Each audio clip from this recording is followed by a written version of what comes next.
Let's go. Hi, my name is �40 Smulders and I'm originally from Holland.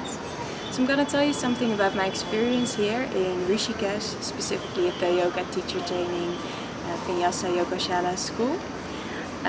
When I was looking for a specific teacher training, I looked all over the world because there's so much out there. And I'm very happy that I chose to come here to Rishikesh.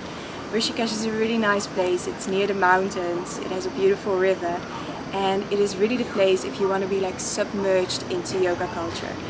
Everything breathes yoga here, so it's very nice to walk down the streets and be surrounded by that energy. The school specifically I'm very happy with. It was very professionally run, we had great food, great accommodation, and I chose the school because the classes were supposedly small and they really were small, so that was really nice for me because you get a lot of like personal attention, a lot of personal corrections, and they are able to adjust to your needs. So that's really nice. So if you're looking for a nice place to become a yoga teacher, I would definitely suggest this place.